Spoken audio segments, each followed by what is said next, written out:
Thank you. That's what I needed to do. I want to say you just did the cry thing after the recording happened, so we didn't get to put that on camera. So, without really said that, Are you done? There will be no proof of that. There'll be no proof that masters also need help. You are the Uber. I'll be the first one to say I need help. I'm learning in my old age. But anyway, you go on. Thank you. Thank you. Anyway, welcome everyone to the Artist Lounge presented by BLX. The Artist Lounge centers queer, Black and brown artists and communities. This is intended to be a comfortable and affirming space for folks to express themselves artistically, whatever that means to them, regardless of artistic level. We recognize that everyone is an artist in their own way and may utilize their creativity differently. We encourage all kinds of art forms like thread work, leather tanning, collage, abstract drawing and painting, and all kinds of journaling. Please feel free to work on whatever feels right for you. Intuition-based artists' creativity is encouraged. There is no pressure to share what you are working on or to engage in the conversation. Feel free to ask questions or bring up a topic.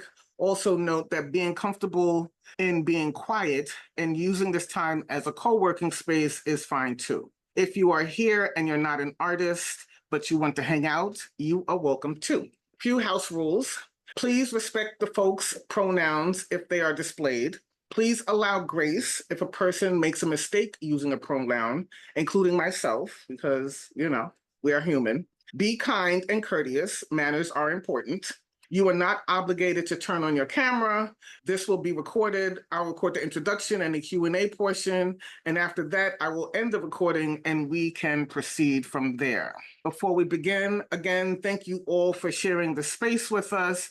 If you are interested in being a part of our BLX journey, you can join our Patreon for $10 a month. Your contribution creates opportunities for our community members to get paid for their labor. I will stop sharing now. And now is the time I'm going to spotlight, right, Goddess Roze. And I say Goddess Roze because that's how I met them. So just get over it. I'm gonna spotlight. That was for me too. Gonna spotlight Goddess Roze and for everyone, and they can introduce themselves, and then we'll move on to the questions. If too you have questions and you want to, ask, I guess that'll be okay too. If you've been here before, we get way off script and just be doing the thing. With that, Goddess Roze, the floor is yours. The floor is mine. Oh gosh, what do I say at this point? I wasn't expecting to have the floor. Well, if you read my bio, if you didn't, I could just summarize it for you. I feel like my whole life I've probably been artistic in some way or the other. I was that weird kid that was always doing a scarf dance or like drawing on the walls or something. But when I came to collage, it was in mid-2020, when everybody was baking bread and raising chickens and getting plants, I discovered collage. And it literally saved me. It saved my sanity. Like I was by myself, sheltering. And so that became a little monotonous. But having the freedom of collage is something that really spoke to me. There are no mistakes. You just, whatever you come up with is what you come up with. And so I rarely have a theme when I'm thinking about pieces. It just might be some one image that sparked my thoughts, but it's really all in spirit or inspiration. And collage has just I've seen my style change over the years. I'm starting to add things to it now, like with the printmaking. But ultimately, it's about taking disparate pieces that do not seem related and somehow making a composition out of them. Thank you. Now on to the questions. You did answer some of the questions already, which is fantastic. It's as if you had the questions ahead of time. I forgot them already. I'm like a goldfish. You're like squirrel. Okay. Well, you already explained how you came to find collage.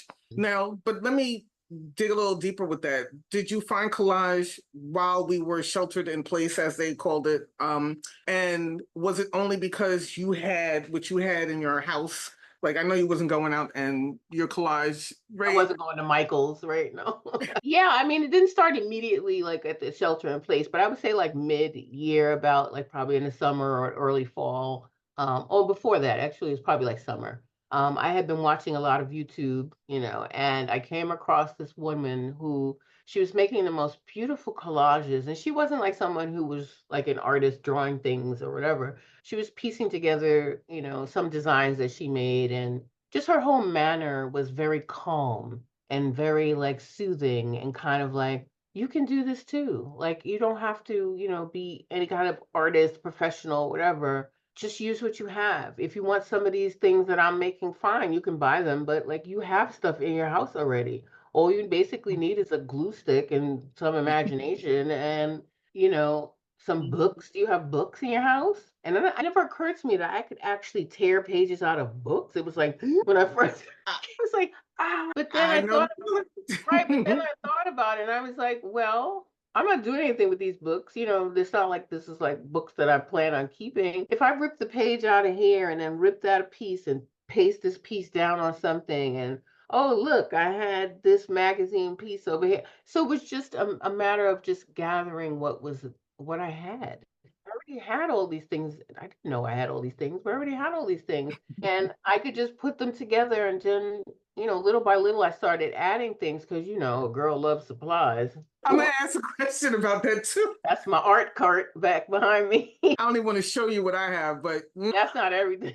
I know you know. Anyway, yeah, but what appealed to me the most in her message was the freedom and that there were no mistakes. And as someone who is often worried about like how I'm going to be perceived or if I'm saying the right thing or do I know enough about this, that, and the other, it was very freeing to be like, none of that matters.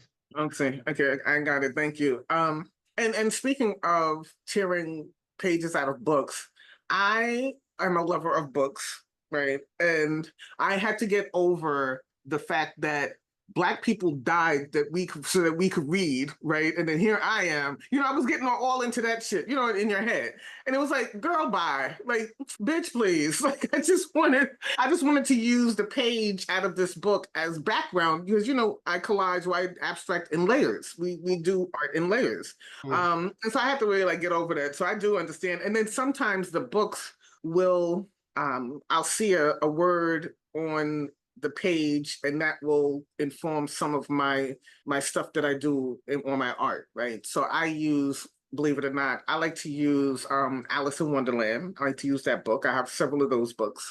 And I have Edgar Allan Poe. I have like The Raven and those kinds of, so I tear the pages out and I can see what's being written. And sometimes I circle them and I'm pointing to it. It's a whole thing, but you understand. I'm saying all that to say, rip them books up. Anyway, so how do you stay motivated? Well, how I stay motivated is that I try to do some sort of art every day.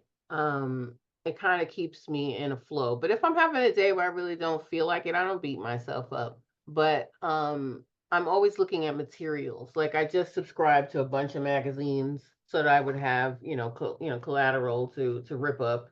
So this one just came in. So I looked through it and I already saw like a few pages that I was like, ooh, like I could definitely use this in something, so get inspired like that. And sometimes like it doesn't have to be a big work.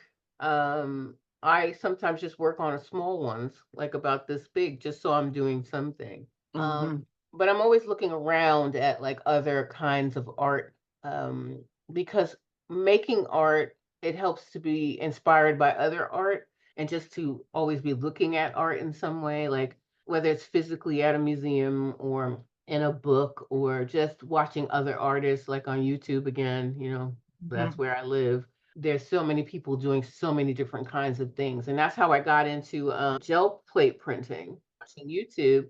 And I saw it years ago and I was like, oh, I don't need another thing to buy stuff for. I wasn't ready. I wasn't ready. Maybe like a month or a couple of months ago, I saw it again and it appealed to me in a different way. Like I could see doing something else with it. So then I started. And now I am absolutely hooked and I have started incorporating papers that I've made or designs that I've made on the gel plate into like collage. Yeah, I'm very interested in the gel plate as well. But I was like, I cannot bring another thing in my house. I refuse to do it, but I keep gravitating to it, you Right. know? And that's the thing. But what I found, and this may help, and you may be like, now I'm enabling you. But the only thing I really had to get, because I had everything else, like I had the acrylic paints, which is what Mhm, I'm using mostly. mhm, And I had paper. Although mhm. now I've tried like, I don't know, 4 or 5 different kinds of new papers. So I won't say that you won't get on that train because you might. But Okay. putting the gel plate, definitely that was, something. And then I didn't just purchase one. I have 3 different sizes, an 8x10, a 6x6, and a 3x5. And you need it.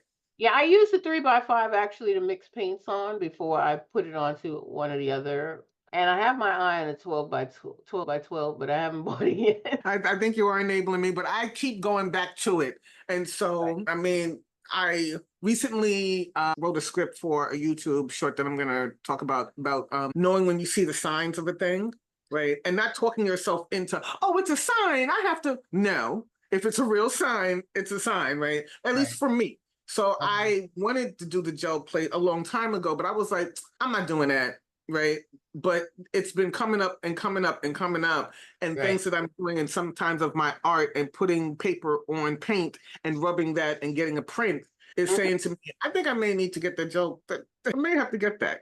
It's so fun and like it's so versatile. Like I've taken pages from magazines and done transfers onto the plate, and then it's on the plate, and then you put some paint over that, and then you put a piece of paper down, and you can Mhm. pull the print and pull the print right off the plate. I know. Or even without putting paint, I've pulled it off my plate, which is amazing to me.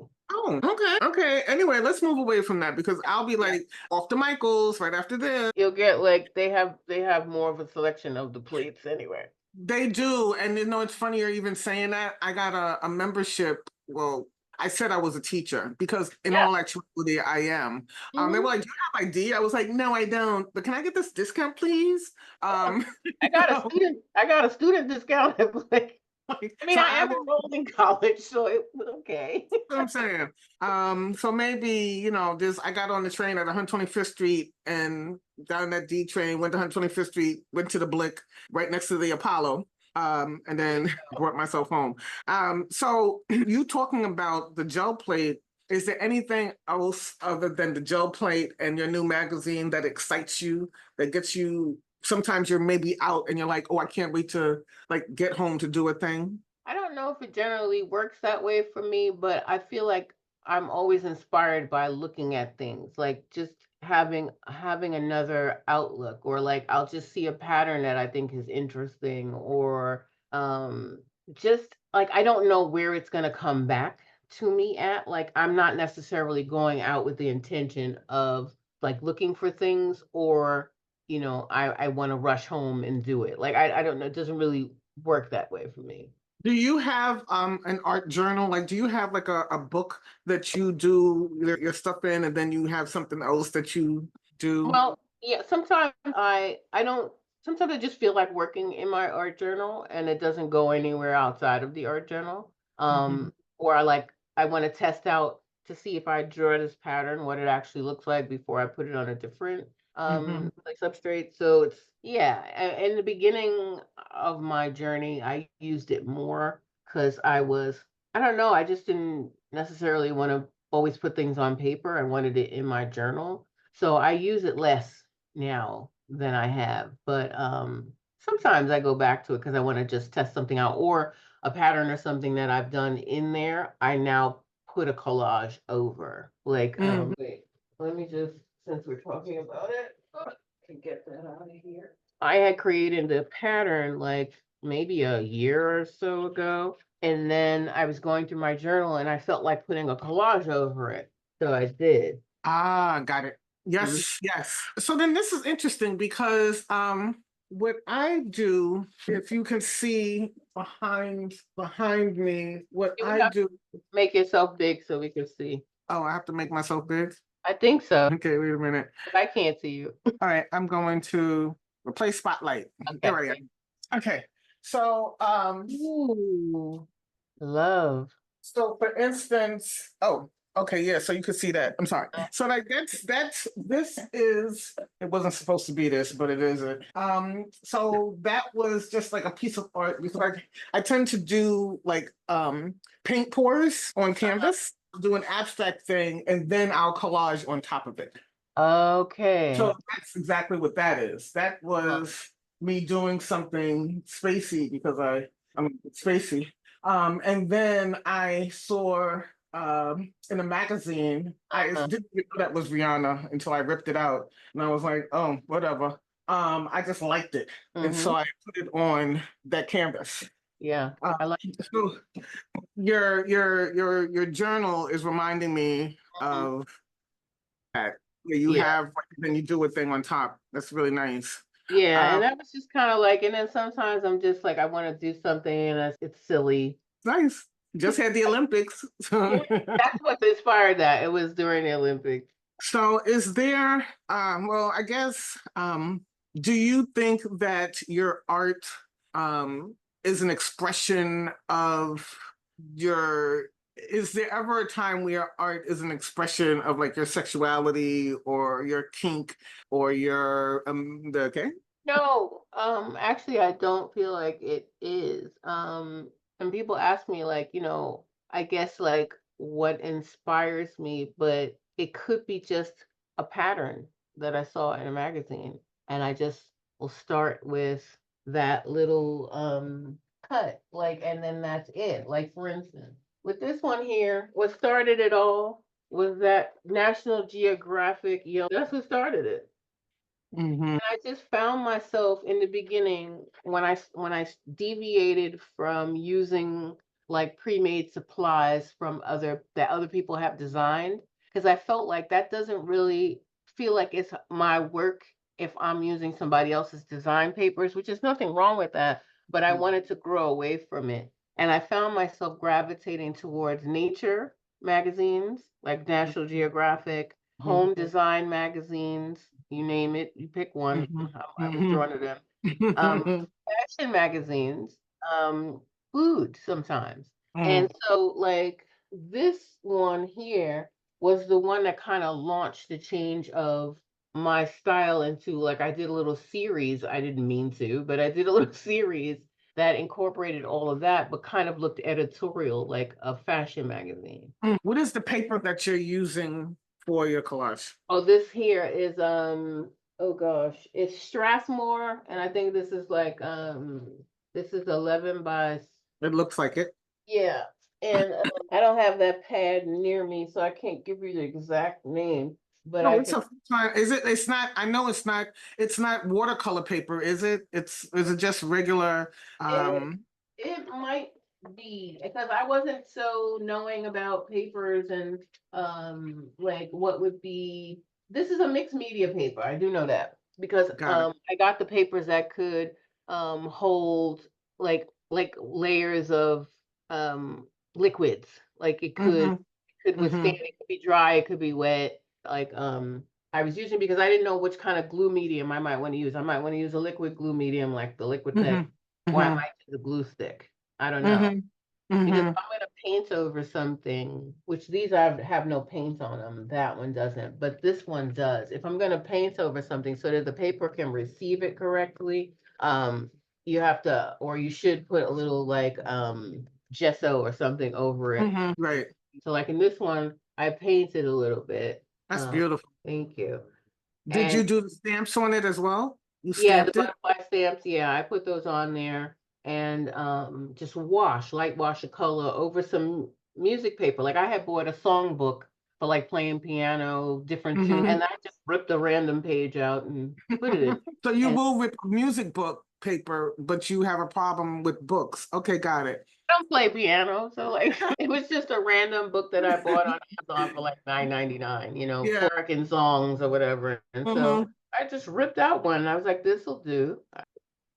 And you know what it started with? The whole piece started with the face of this man here. I loved just the composition of his face. And so I added him and I added the crown and the butterfly and the little sun thing in the middle. Like, so everything else I added to him except for like from his face down to his neck. That was part of the original photo on the magazine. I see. Yeah, so these are in here now because I have, for the longest time, had a hard time with taking my art out of its personal space and displaying it. Like, it was just for me. Oh, yeah, my art was just for me too until someone bullied me into submitting to an art gallery. Maybe you could be bullied into or lovingly cajoled. That's what we're gonna call it. To do the same thing. I mean, I have been thinking about the conversation we had when we saw Izuli's friend, right, do that. I have been thinking like Brittany, where you start displaying your stuff if you're really serious about it. Like, I think it would be a wonderful thing. Yeah, I have to. I'm at the place where I'm going to actually frame them because, and my other problem is like the walls in this room, they're all new. Like I had the whole room redone and everything. And just like I'm being very precious about the new walls and I have to stop. Like I want to hang my art. No, I understand that. I hang my art with command strips so that I can pull them off and you know what I'm saying, and not damage the wall and it gets so humid sometime in here because I'm in the very sunniest part of the house and at the top floor. So sometimes it doesn't work and I've had experience with command strips just peeling off and peeling the paint off at the same time. Nails. But act is to actually get them framed, which I haven't, I have many in this book and I haven't. Do you have, oh, that's pretty. Do you have your art in, how do you categorize your art?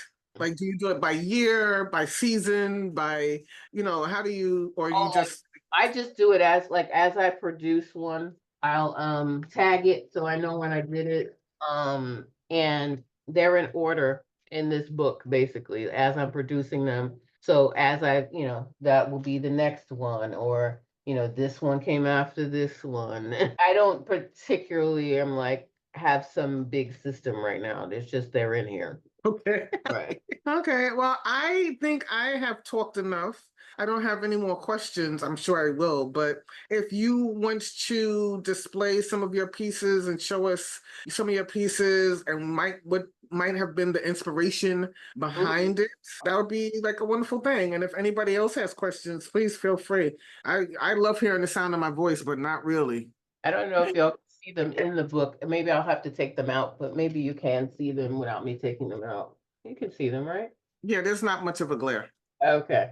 So this is what started, I feel like launched the style change for me. And it's not that big, as you can see, even though I have it on a big piece of paper. But I had started watching this artist who was doing, let me see, how did she describe the collages? They're kind of like, not quirky, but she was saying more like they're unexpected in a way. Like things don't necessarily go together, but in my head, it's like to me, they're always just like a little absurd, So she would take like all these pieces, like for instance, like a 1950 car with people in it, and she puts it on a background that they're traveling through the galaxy, So that kind of sparked me to think about scale, and to think about like, just because it doesn't seem like these things would go together, and why would there be a man with his feet through the face of a watch sitting on a big mountain that's going into like a river or something? Like, why would that exist? But it worked for me. And so from that, it's like what inspires me is when I see an element. That's how it all starts for me. I see an element or two, and I think that they go together. And I might not have a place for them right away, so I save a lot of things. Like I have a little case and another tin where I keep that, bits and pieces that interest me because I'm going to come back to them. And this whole, I don't know if you can see it, like this whole blue book right here is full of clips. That's my clips book. And it has also like some letters and stuff that my father received, that I'm actually working on a piece. Like he received these letters from his friends in Cuba, like in the 90s, and I'm working on a piece That's my dad when he's a little boy. Chicky. And so like I'm working on something. I don't know what this is gonna be. I have no idea. There's gonna be some paint involved. Not sure what yet, but I love the fact that I can just, come back to things when I'm ready. They're not going anywhere. Mhm. Do you try not to be or to feel like a hoarder? Because there's like this kind of like, at least for me, this thin line because I don't do just collage. I do like found items and I do, those kinds of things. Yeah. I do try to winnow it down occasionally just to see like what I actually am still interested in, but I don't go too hard on that because I might not be interested in it now, but I may be interested in it later. And that's happened to me several times where I'll Mhm, save a thing because it's like that seems interesting to me, but I don't know mhm, what I'm gonna do with it yet. mhm, I try not to be too hard on myself about like having things around because they're gonna go in something eventually. And then even at some point I'll look at it and I'll be like, no, I'm never gonna use this. And I'll know with certainty and then that'll be it. But for the right. most part, I don't knock myself out. What inspired me to start this piece was this mask right here. There was a mask that I saw in a National Geographic magazine, and I said, I don't know what this is gonna be, but this is where we starting. So that's the mask. That's a piece of somebody's face. A sunflower that I found in a National Geographic magazine. A leaf, a green leafy, lettucey kind of thing. So that's the Mhm, food, the nature. The mhm, fashion is this whole presentation. That's actually a dress back here. This is mhm, a dress back here, but I just made it into like a circle. And this is the from a snake. mhm, And this right here is a road with lava like coming down off of a mountain, but I just shaped it so that it could uh-huh, look like a dress. mhm, So it's like all incorporating all of those aspects ended up because I started with this little mask. mhm, mhm. And I never know where it's gonna go, but I always know when I'm finished. It just feels I was like going to ask, do you do it in one sitting or are you doing different projects that catch your attention like at the same depends. time? It depends. I've done like two pieces, something like this in a day, and then I've done one piece and it's taken me a week. Like this one here, I just kept laying out items that I thought would fit next to it. And I'd put it on my table and I'd look at it. I'd look at it every day. I'd say, and I might just like move it like a smidge. And that changed everything. Like that little bit of an angle changed everything. And I'm like, ooh. And then I bust out the glue stick and like keep my finger on it so it doesn't move and like glue a little part of it so it won't move. But I never Mhm, like overly precious about it because if I put it down and that's glued down, it was supposed to be there. I don't look at it like, oh, I made a mistake. There's no mistake. It was supposed to mhm, be. And if I mhm, just don't like it, maybe I'll like it for something else and I'll just take it and cut it out of that paper and then just save that mhm, together because I'm mhm. gonna use it in something else. Right. Just gonna Yeah. happen. Yeah, because it's collage. So you're going to use it in Right. something. And there's nothing wrong, I don't think, with repurposing collage Mm. within collage, if that Yeah, makes sense. You know what yeah, I it does mean? make sense. I mean, it's kind of meta, but it works, right? Yeah. I Mhm, don't, that's the part that I love so much about collage and why I will continue to do it because there's a freedom. There's so much in this world that wants to tell you how to be correct, what kind of body you should have, how should your hair look, what color your skin should be, where you should be economically, all these people telling you what to do. Nobody can tell me how I do this. It's how mhm, I do this. How you do it, it may, it'll be different because you're mhm, doing it and you mhm, can't tell me it's wrong. It might be something you don't like, but you can't tell mhm. me it's wrong. I mean, you could say that, but I'm not gonna care. Right. I mean, art is, excuse me, people like to say, well, art is subjective, and it really is. But then as they're saying that, they're telling you something else. It's like, you can't say, go ahead. Right, no, you're right. I mean, like when we look at art from like we say like they say like those European masters, or if we look at some cave drawings, we could say what we think it means right now. But is that really what the artist thought? We won't Hmm. ever know. Hmm. It Hmm. told me to me back to them caves in Mesopotamia when they was like at whatever BC, like 12, that this is exactly what this person who painted this on the wall, or because in these particular cave paintings, they would be done communally. They'd be done over time. It Hmm. would just sat there one day and painted a whole series. You're right. So Exactly. you can't tell me if you were to go back and be able to communicate with this person who put this paint on the wall that this is exactly what they would say it is. No, we can What do have you understanding over time. Yes. Okay, but it's What, not the only thing. what do you think? I think, and this is going to sound really strange, but I am strange, so I lean into that, right? At the Botanical Garden, they had an exhibit of Monet.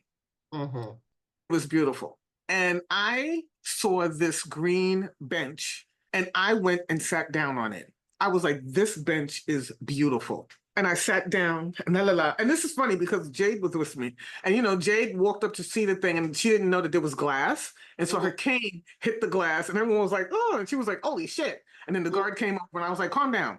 But anyway, so I saw this green bench, which I thought was so beautiful. It was just a green bench. Yeah. I thought everyone was looking at the pictures and the paintings and, that kind of a thing. And that were nice. But this bench I was so in love with this bench. Come to find out when the guard was like, Miss, that's part of the exhibit because Monet had a green bench in his garden. I don't know. I like the bench. You felt that it was a part of it. You were right. It was a part of the experience. But what I'm saying is, right. I mean, right. What I'm saying is everybody else was looking at the paintings and it was like, oh, it's a Monet. I was more impressed with the bench. So who gets to say what is the thing? You know what I'm saying? You know how many times I've gone to a museum and you strike up a conversation with somebody, or like I went with a friend and I go, watch this. And I start talking about the painting like as if I know something about the painting. I don't know anything about this painting.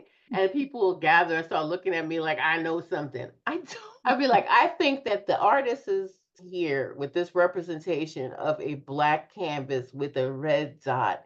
This is a commentary. This is an allegory of society. And like you can just talk, just say words. Something I love about art though is that I could have an interpretation, and I don't mean like the bullshit what I'm talking about. Like I could have you can have an interpretation. We can have 16 people say something different, but that's the beauty of it.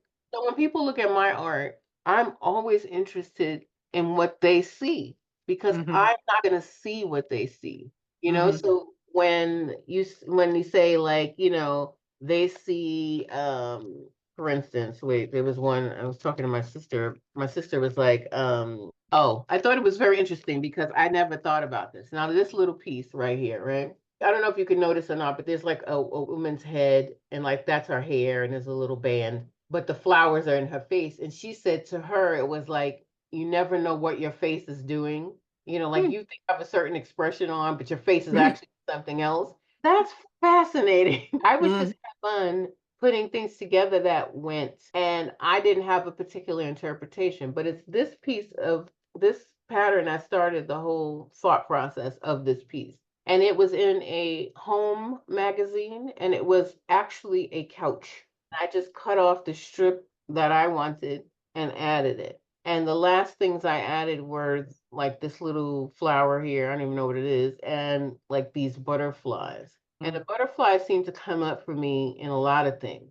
I like that because butterflies and what they symbolize, like, rebirth and renewal. And I forget who said it. I think it was Lao Tzu that says, the caterpillar sees the end, but the world sees the butterfly. Yes, yeah, right. Yeah, it is a metamorphosis. Yes, it is. But you know what? It's interesting that your sister would say that about that picture because she's bringing her own experience to it. And so when you said it, I was like, I can totally see that because as a Black woman, I've been told my face is doing a thing. Right. And I am doing anything. I'm just like, like fix your face. Why does your face look that way? This is my face. Right. So the fact that she brought that experience to that is like amazing. And I think also with art, how sometimes I want to see with my art how it moves you because art moves me in a certain way. And so you may not know how to express it in words, but it may have a feeling or something like is always very interesting to me. Yeah. So like, it's always fascinating to me to yeah, so I should actually get working on a black canvas and a red dot. And Sounds I love familiar. working on black canvases, actually on like black paper, because like Hmm. to me, it's like it changes the whole. Like I started out on the white paper, but then when I moved to doing some of the work on black paper, it changed the whole look. Like, Hmm. Yeah. right? There's still a Hmm. white space on that and Hmm. that, but then there was some that I just Hmm. it just jumps out a little bit more. It does. Right. Everything looks beautiful next to black. Exactly. Black is luxury, right? No, it is. That is beautiful. Hmm. Yeah, I was interesting. I started painting my canvases black, and then I was like, I'm just gonna buy some canvas that are black, Right, but it was only because I had so much canvas that I right. was like, let me What just paint use it. it, right? Yeah, Closer. that's your cart. My art cart. Yeah. Anyway, I just wanted to have that handy in case we wanted to talk about anything there. But yeah, so it's kind of like wherever it comes from, I'm just always, I'm just like always so proud of myself. Like when I'm done, I'm just like, you did that. You did okay. And then to hear other people, like if they see it, they're like, wow. Like I showed a friend once, like a piece that I was doing, and she started crying. With tears. Yeah, like she was like so moved. She started crying, and I was like, I've never got that one before, but thanks, friend. What do you think about selling your art? Um, I don't know. I would have to be prepared to let it out of my hands. Well, some people say art is for the world, right? And okay, let's move away from that. I don't want to trigger you. If you feel you look like you're gonna cry, so we're gonna I'm move away from that. gonna Let me ask you this question then. Uh, what do you think about this phrase? This phrase, the starving artist, right? cry. And so artists only seem to be rich, well, not really, when they die. Like their art is, like Basquiat had to Yeah, go through a lot of stuff, and Roman Bearden had to go through all of these things. But when they died, it was like, oh my God, they're a genius. But they were a genius when they were alive. Discuss. starving artist is not a state that I want to embody. I do Mhm. not wish to be a starving artist. I do not wish to risk it all just to make art. That's not going to happen for me. But what I can say, as far as like a mindset of being an artist, it took me quite a long time to even cop to being one. Like, I didn't call myself an artist. I didn't feel like I deserved it, or like I wasn't a professional, one of those people that were being galleried and all of that stuff. But I got over it. Shout out to therapy too. But like just got over it. And it's like I am an artist. And whether or not anyone ever sees my work, I'm still an artist. Would like to share my work, but I'm not sure how yet. But I don't want to, because I had initially was like, I do things and I put some of the stuff on Instagram, but then I was like, no, because if I see this on a tote bag and on Temu, I'm a scream. I'm gonna lose my mind. So I haven't quite figured out how I'm gonna let the world know that my art is here. But I don't want to necessarily, I would love to like create commissioned art. Like I kind of started practicing that in my head. Like I made a few pieces for some friends and I was thinking about them when I created them and gave them as gifts like one Christmas. And it was like Mhm. that was fun to think about, not just my own what I just wanted, play around, but like think of certain aspects of a person and how do I Mhm. capture that in my art. But yes, I think the starving artist thing is, I don't know, either you want to wear that as a badge and be like proud of it, or you're really struggling, and I don't want to be in a struggle state. I don't want a struggle Mhm. mentality. Mhm. Be out there, my art's gonna be out there, but like I don't want it to be like I gotta hustle for art. Like Yeah. I don't really want to hustle for anything. So like I don't know. I mean, it may never get out there. It may get out there.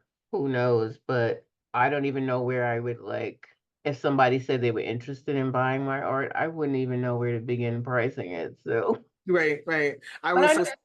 I know there's people I can ask. I just am not on that on that plane yet. Okay. I